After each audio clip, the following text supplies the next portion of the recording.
तुमच्याकडे सुंदर असं वचन घेऊन आलेले आहे आणि वचन आहे यशाया जुना करार अध्याय 43 वचन 4 पासून. हालेलुया. हेडिंग आहे परमेश्वर हाच एकमेव मुक्तिदाता आहे. परमेश्वरच आपला मुक्तिदाता आहे, दुसरं मनुष्य नाही, कोणी नाही. हालेलुया. तर परमेश्वराचं वचन सांगतं, परमेश्वर बोलतो हालेलुया हालेलुया तू माझ्या दृष्टीने अमोल आहेस. तुम्हाला जग तुच्छ लेखत असेल, घरातले बाहेरले ते तुच्छ लेखत असतील, म्हणत असेल हे काही कामाची नाही, गेलेलं आहे, गेलेलं आहे, याचा काय उपयोग नाही आहे, जगून याचं असं आहे. पण परमेश्वर मग तू जगासाठी अनमोल नाहीस, पण माझ्यासाठी अनमोल आहे. हालेलुया. तर परमेश्वर बोलतो तू मोठ्या योग्यतेचा आहेस. लोक म्हणतात ही योग्यतेची नाही, हा योग्यतेचं नाही, याला काही कळत नाही, मेड आहे, असं आहे तसं आहे. पण परमेश्वर काय बोलतो, तू जगासाठी योग्यतेचं नसेल, पण माझ्यासाठी योग्यतेचं आहे. हालेलुया. परमेश्वर बोलतो मी तुझ्यावर जग प्रेम नाही करत, पण मी तुझ्यावर खूप प्रेम करतो. हालेलुया. आपण म्हणतो ना, अरे मी यांना एवढा जीव लावला, माझ्यावर प्रेमच करत नाही. मी बोलते, तुम्ही बोलता, सगळे बोलता. आपल्याला कधी कुठे हृदय तोडून बोललं तर आपल्याला वाटतं अरे मी यांच्यासाठी किती केलं, यांना किती जीव लावला, पण मला हे लोक प्रेम करत नाहीत. आपले मुलं प्रेम करत नाही, नवरा प्रेम करत नाही, बहीण प्रेम करत नाही, भाऊ प्रेम करत नाही.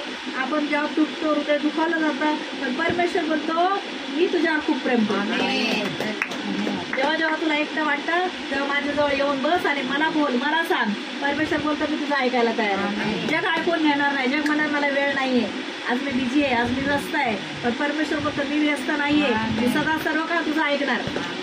Hallelujah hallelujah hallelujah. म्हणून देव काय म्हणतो, तू माझ्या दृष्टीने अमोल आहेस, तू मोठ्या योग्यतेचा आहेस, व मी तुझ्यावर प्रेम करतो. म्हणून मी तुझ्या जीवाबद्दल तुला काय करणार, म्हणून तुझ्याबद्दल आणि तुझ्या जीवाबद्दल मी तुला काय देणार, माणसं देणार. तुझ्या जीवाबद्दल राष्ट्र देणार. Hallelujah hallelujah. भिवू नकोस, कारण मी तुझ्या बरोबर आहे व मी तुझा वंश उगवतीकडून आणीन आणि मावळतीकडून तुला मी एकवट करीन. Hallelujah hallelujah hallelujah. परमेश्वर काय म्हणतो, मी तुझ्यावर खूप प्रेम करा, तुझ्याबद्दल तुला काय देणार, माणसं देणार. तुम्ही एकट्या कधी राहणार नाहीत. तुम्हाला असे माणसं देव देईल, देवाकडून आलेले, बाहेरच्या जगातले नाही. आता बाहेरच्या जगातले शोधायला जाणार, आता मला माणसं मिळाली नाही, देवाकडचे आलेले, देवातले माणसं ते मिळणार. देव मग तुम्हाला कधी एकटं वाटणार नाही, कधी एकटेपणा जाणवणार नाही. इतकं देव बिझी करून टाकाल ते जे आज तुम्हाला वेळ देत नाही, जे तुम्हाला बोलत नाही, ते म्हणतील अगं आम्हाला वेळ दे, आम्हाला बोल, आमच्याशी बोल. तर आपण म्हणायचं मला आता वेळ नाही, मला लय काम आहे देवाचं, मी लय बिझी आहे, मी लय व्यस्त व्यक्ती आहे. ते आपल्या अपॉइंटमेंट घ्यायला तरसतील, ते आपल्याला बोलायला तरसतील, पण आपल्याला त्या वेळ नसेल. म्हणून ज्या लोकांनी आपल्यासोबत आता राहतात त्यांनी काय केलं पाहिजे माहिती आहे का, लवकरात लवकर पश्चाताप केला पाहिजे, आपल्या देवाला शरण आलं पाहिजे आणि आपल्याला प्रेम दिलं पाहिजे. आपल्याशी आपण जोपर्यंत त्याच्या जवळ आहेत त्यांनी काय केलं पाहिजे, प्रेम केलं पाहिजे आपल्यावर. आणि जेव्हा वेळ निघून जाईल आणि आपल्याला देव इतो नाही तर एवढा उंच करणार आहे. हालेलुया. आणि तेव्हा ती लोक तरसतील बोलायला, बघायला, भेटायला. अशी वेळ येत आहे. आमेन. हालेलुया. अशी वेळ येत आहे.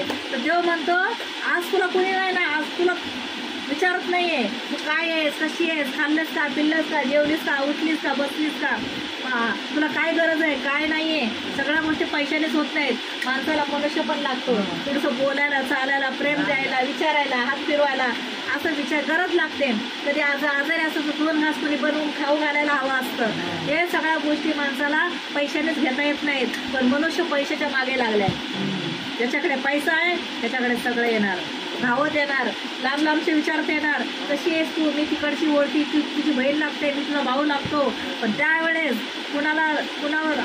त्यावेळेस काय करायचं तुम्ही लोकांनी, त्या माणसांना साथ द्यायची नाही. तर ज्या देवाने आपल्याला दिलंय त्याच्याकडे अजून जास्त वाढायचं, त्याच्याकडे अजून जास्त जायचं, त्याच्यावर अजून प्रेम करायचं आणि त्याचं कार्य करायचं. देव म्हणतो, परमेश्वर म्हणतो तू भिवू नकोस, मी तुझा वंश उगवतीकडून आणीन, मावळतीकडून तुला एकवट करीन. हालेलुया.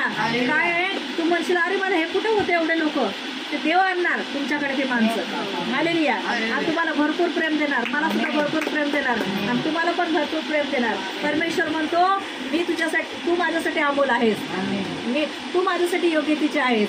आणि तुला जग प्रेम नसेल करत, घर परिवार प्रेम करत नसेल, पण मी तुझ्यावर खूप प्रेम करतो. मी तुझी काळजी घ्यायला बसलेला आहे. तू जर माझ्यावर विश्वास ठेवतेस तर मी सर्व कार्याला शक्तिमान आहे तुझ्या जीवनात. हालेलुया. म्हणून परमेश्वराला शरण राहा, परमेश्वराला नम्र व्हा. जगाला वेळ नका देऊ तर देवाला वेळ द्या. देव तुमच्या जीवनात कार्य करायला बसलाय. तुमचे आजार, दुःख, संकट सगळं घालायला बसलेलं आहे. तुमचा विश्वास बाहेरच्या जगातल्या लोकांना कळणार नाही, पण तुम्ही देवातल्या माणसात जर तुम्ही विश्वास ठेवता की परमेश्वर येशू आमच्या जीवनात सगळं करायला सक्षम आहे, तर तुमच्या जीवनात तसंच घडेल. हालेलुया. आता मी आजारी लोकांसाठी प्रार्थना करणार आहे. हालेलुया. माझं युट्यूब चॅनल आहे पास्टर जयमाला बाविस्कर, आणि जे कोणी माझं चॅनल आहे त्याच्या मी माझं वचन असतं. वचन झाल्यावर आजारी लोकांसाठी प्रार्थना असते. आमची प्रार्थना विद्यालय ईस्ट सायनीला हॉल रविवारी संध्याकाळी 5 ते 8 चालते. तुम्ही तिथे येऊन प्रभूच्या प्रेमाचा अनुभव घ्या. लांब असाल कुठे तर जवळपास प्रार्थना असेल तिथे तुम्ही प्रार्थनेला जाऊ शकता. आणि माझं वचन शेअर करा, इतरांना सबस्क्राईब करा चॅनल, आणि मला कमेंट्स द्या की प्रभूने तुमच्या जीवनात खूप चमत्कार केला प्रार्थनेद्वारा. तुमच्यासाठी आता प्रार्थना करताय. विश्वासाने प्रार्थनेत भाग घ्या. ज्या भागावर आजार आहे त्या भागावर हात ठेवा. तिथे हात ठेवणे शक्य नसेल तर आपल्या आजारी भागावर हात ठेवा आणि परमेश्वर तुमच्या जीवनात कार्य करेल. ओ राबाला ना बराच शांताराबाला धन्यवाद परमेश्वर पिता. येशूच्या नावात प्रार्थना मागते पिता. आंधळे पाहू लागत, लंगडे चालू लागत, मोठे बोलू लागत, बाहेरला श्रवण शक्य होत, अतिपणाच्या बुद्धीला स्पर्श हो, मेलेले जिवत होत, भूत प्रेत ज्या प्रकारची दुष्ट आत्मा निघून जावं. या अक्षराला स्पर्श कर पवित्र आत्मा. ओ राबाला ना बारा शकाराबाला ना बारा सिंधे रिबाला करा रिबाला ना बारा बारा शकाराबाला बारा रे रिबाला करा. भारतामध्ये राष्ट्रामध्ये जेवढे 39,000 आहेत ते सर्व आजार येशूने 2000 वर्षापूर्वी स्वतःवर घेतलेले आहेत आणि सर्वांना येशूने 39 पटके करून बरं केलेलं असं मी विश्वास करते. आंधळे पाहू लागत, लंगडे चालू लागत, मोठे बोलू लागत, बैरांना श्रवण शक्य, मध्यमाच्या बुद्धीला स्पर्श हो आणि मेलेले सुद्धा जिवंत होत आहेत. भूत प्रेत जादूतून तंत्र मंत्र करण्याची दुष्ट आत्मा निघून झालेली आहे. स्पर्श कर पवित्र आत्मा. God is partnership book. प्रभूचा सामर्थ्यशाली स्पर्श हो. या अक्षराला ज्यांचे लग्न ठरत नाहीत प्रभू येशू त्यांचे लग्न ठरत आहेत. ज्यांना आजार येत आजार येशूच्या नावात निघून गेलेले आहेत. भूत प्रेत जादूतून तंत्र मंत्र करण्याची दुष्ट आत्मा निघून गेलेली आहे. ज्यांच्यावर कर्ज आहे कर्ज निघून झालेलं आहे. ज्यांना मूल नाही प्रभू येशूच्या गर्भाला स्पर्श करून मुलं देत आहेत. ज्यांचा बिझनेस मंदावलेला आहे प्रभू येशू त्यांच्या बिझनेसला आशीर्वाद करत आहे. या अक्षराला परमेश्वर पवित्र आत्म्याचा अभिषेक सर्वांना उतरते. पेंटिकॉस्टची आग उतरते. पवित्र आत्मा स्पर्श करतो परमेश्वर. प्रभू आज्ञा करणारी मी आहे पण कार्य करणार होतोय आणि प्रार्थना तू ऐकलेली आहे आणि सर्वांना ते या क्षणात स्पर्श करून बरं केलं असं विश्वास करते. तिचा सारा आदर महिमा तुला देऊन प्रार्थना येशूच्या मागते पण ऐकली त्या. Amen. Praise the Lord. God bless you. प्रभू येशू शांती असं तुम्हाला. I love you Lord. I love you Jesus. I love you Holy Spirit. God bless you. Amen.